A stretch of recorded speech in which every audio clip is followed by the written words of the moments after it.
Yeah, well, I don't know how to vote or should I even care? What would you guys say to them to kind of make them realize the urgency and the importance of the situation that they're facing here? I think the urgency is going to be kind of honed in on the economy. And if you've never heard about the New World Order, and people are worried about their pockets. If we're being honest, like everybody's going to be like that. They're worried, can they pay the mortgage? Simple things like that. And I think the Article 113 of the treaty.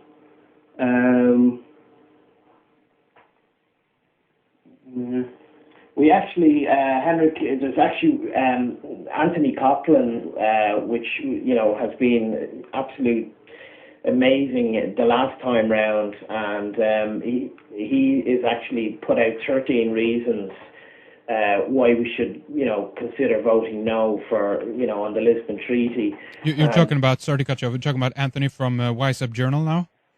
No. This isn't Anthony from Wise Up Journal. This is Anthony Coughlin. And the National Platform. Yeah, he's from the National Platform. Okay. And he's put out 13 reasons, and he's had them. He's had a number of lawyers and solicitors around Ireland and around Europe, and verified exactly what these 13 reasons.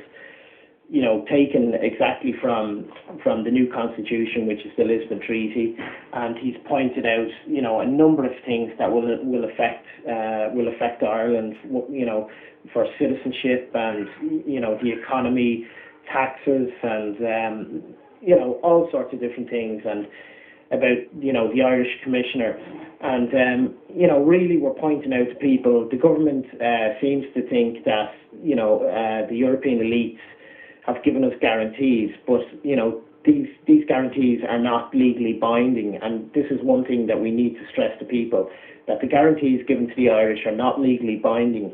They're as much legally binding as me, saying to you that I'll give you €100 tomorrow, but I can turn around and change my mind, and just as they can.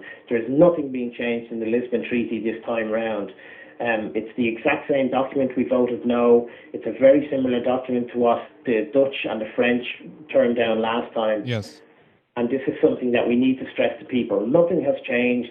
They're putting the exact same thing, back in front of another thing too, if you're promising something where you don't have any power in the future, which your vote would basically do, as Hans Pottering said before the Parliament in February, that 100% of the laws would come from Europe after Lisbon being passed. Yes.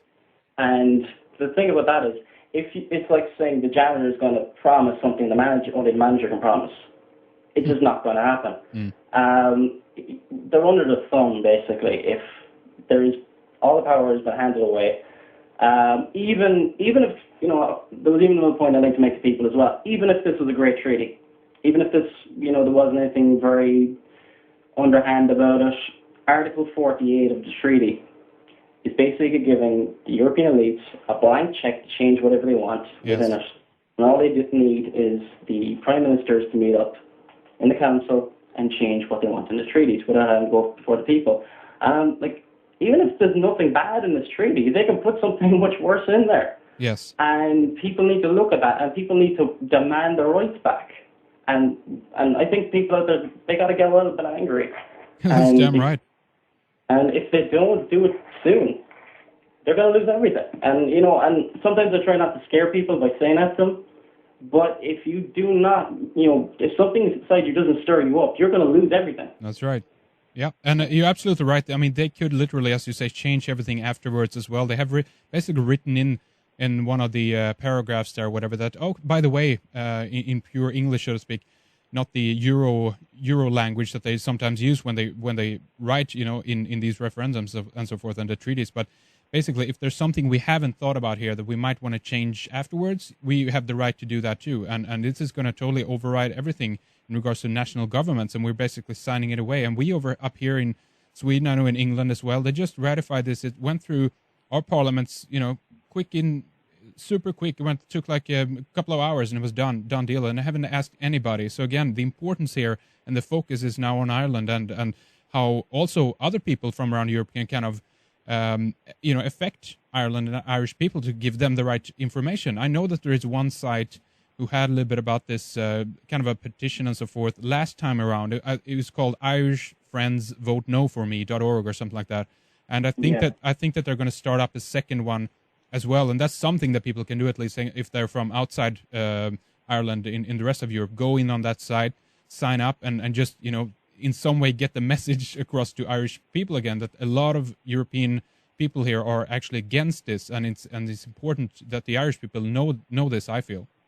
Even if people held mock ballots, would be another idea for people around Europe if they want to kind of do it in different areas, I know England, Sweden, or wherever, and just show 60% of people would have voted no in this area, and just kind of mock ballots or some kind of anything that's kind of imaginative, just get people thinking,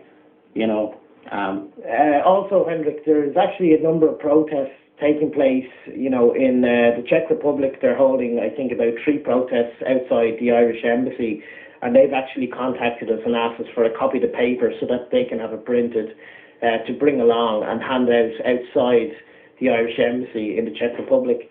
And also we've been contacted by some people in Germany who actually want to hold a protest on the day of the Lisbon Treaty outside the Irish Embassy in Germany. Nice. And there's a number of people around Europe, and they all want to help out. There's, I think, there's about 300 French coming over to protest leading up to the days leading up to the Lisbon Treaty vote. Yeah. So, and I think we have some Dutch coming over to protest as well, and they will all happily stand outside our government buildings with posters, saying the French voted no, the Dutch have voted no, and anybody who would like to come over, make your way over to Ireland on a cheap flight, and help us out on the ground, handing out flyers, handing out papers, and just really getting the information out there to the people. We need everybody in Europe to help donate and protest, and even, form groups in their own country and protest. Yes. And it really send a message to the European elites that nobody in Europe is happy about this. We're lucky as a nation that we've been given the opportunity to vote. We have voted, and we voted no. And the next day, our minister, just ignored what the people said, and told the European elite to continue ratifying, and that they would put the vote back in front of the Irish people. And we hope to send a resounding no this time again.